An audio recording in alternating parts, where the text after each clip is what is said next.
Ya, Assalamualaikum warahmatullahi wabarakatuh. Halo semuanya, anak-anak apa kabar? Berjumpa lagi bersama Bapak di pembelajaran Bahasa Indonesia tentunya di kelas 8.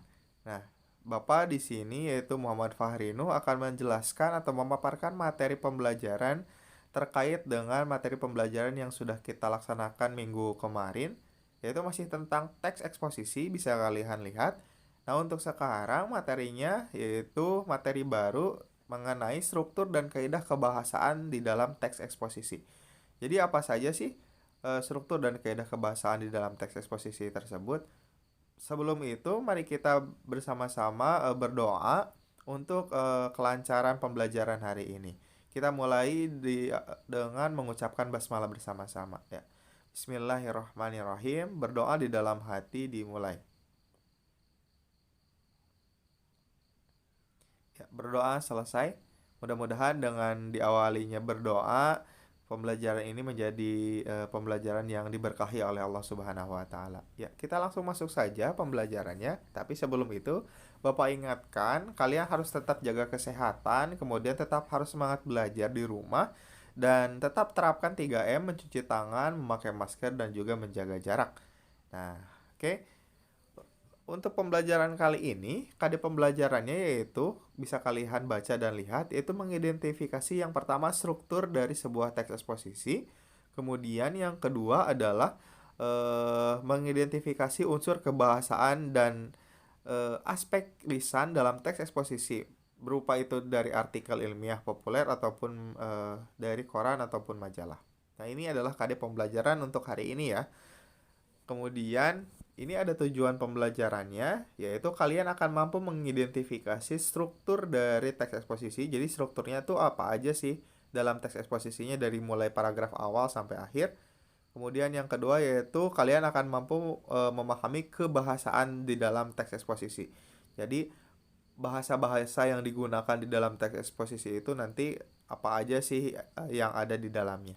Nah, kita mulai saja pembelajarannya hari ini. Ya, yang pertama ada struktur teks eksposisi. Struktur teks eksposisi ini yang pertama diawali yaitu pernyataan umum. Ini ada di paragraf awal tentunya, di pernyataan umum ya. Pernyataan umum atau kalian bisa sebut dengan tesis. Ya, apa sih Pak pernyataan umum atau tesis? Pernyataan umum atau tesis itu adalah sebuah pandangan atau opini yang ditulis oleh seorang pengarang atau penulisnya terhadap isu-isu atau permasalahan yang sedang dibahas. Jadi misalnya kalau kalian akan menulis tentang temanya tentang corona misalnya, nah kalian bisa menuliskan pandangan kalian, kemudian pendapat kalian tentang corona itu apa aja sih. Jadi bebas di sini.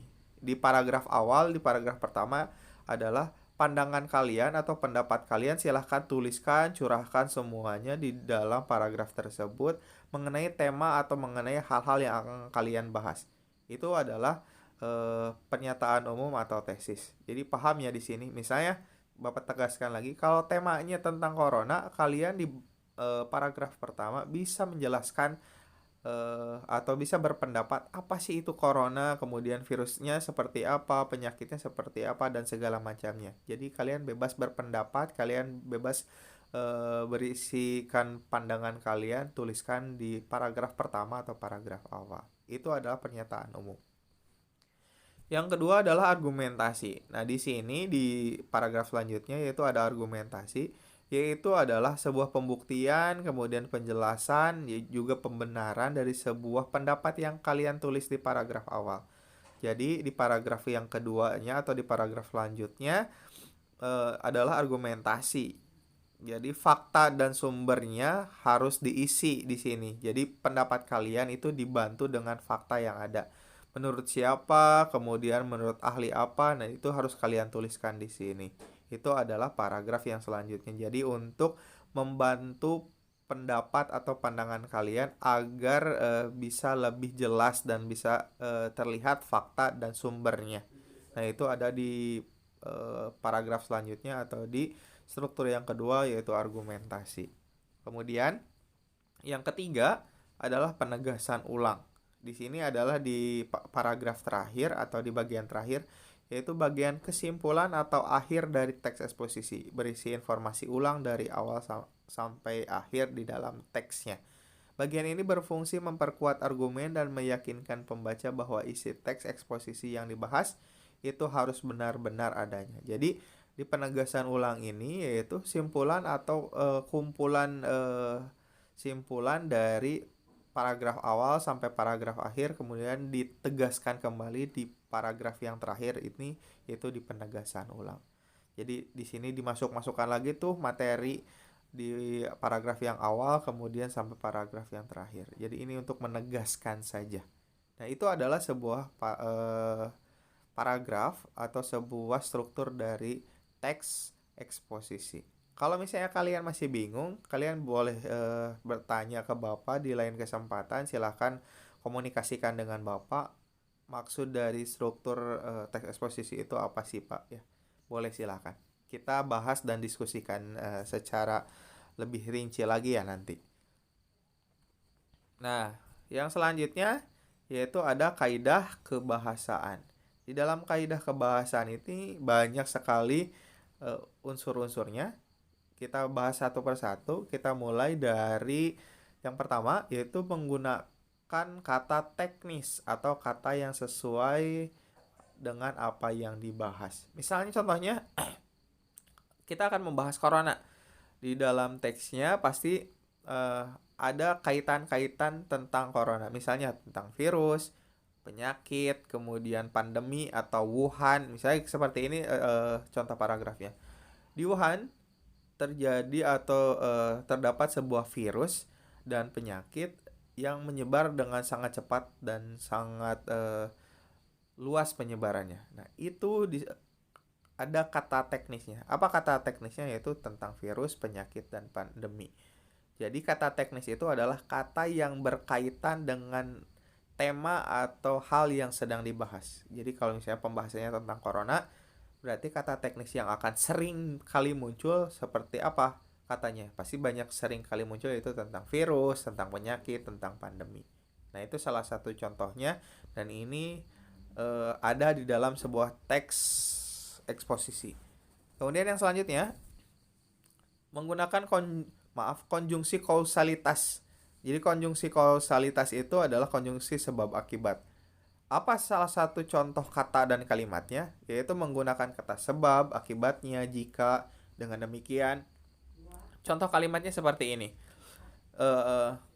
Virus corona menyebar sangat luas. Jika kita tidak menjaga kesehatan, maka kita akan terpapar virus corona. Dengan demikian, kita harus tetap menjaga atau tetap melaksanakan 3M. Nah, di situ ada kata jika dan dengan demikian. Di situ berarti ada konjungsi kausalitasnya atau konjungsi sebab akibat. Di dalam teks eksposisi pasti ada kata jika, dengan demikian, akibat, sebab, dan segala macamnya. Dan yang kedua, yang selanjutnya yaitu menggunakan kata verba mental atau kata kerja mental. Salah satu contohnya yaitu ada katanya diharapkan, menduga, berpendapat. Nah, di situ di dalam teksnya pasti ada kalimat atau kata-kata seperti itu. Dan yang selanjutnya yaitu menggunakan kata perujukan, yaitu contoh berdasarkan data atau merujuk pada pendapat ahli siapa. Nah, kalau ada kalimat itu berarti itu adalah kalimat atau kata perujukan. Merujuk pada pendapat ahli forensik atau merujuk pada pendapat ahli virus bahwa virus corona ini tidak akan hilang selama 1 atau 2 bulan. Nah, berarti itu ada kata perujukan. Nah, sampai sini paham ya? Oke, kita lanjutkan lagi. Kemudian yang selanjutnya ada menggunakan kata ajakan atau persuasif dan juga kata denotatif. Jadi kalau kata ajakan itu persuasif ya seperti contohnya sebaiknya, diharapkan, hendaklah. Hendaklah kalian mencuci tangan. Sebaiknya kalian harusnya mencuci tangan. Jaga pola. Diharapkan kalian jaga pola 3M kalian biar kalian tetap sehat. Nah, itu adalah kata-kata ajakan atau persuasif. Kalau denotatif itu kata yang sebenarnya.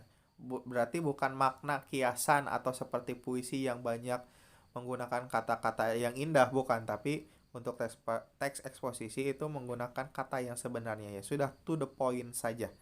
Dan yang terakhir menggunakan konjungsi kata hubung untuk menghubungkan kalimat antar kalimat, paragraf antar paragrafnya. Seperti misalnya dan, atau, dan sebagainya, dan seterusnya. Nah, itu adalah konjungsi. Nah, itu adalah kebahasaan dari sebuah teks eksposisi.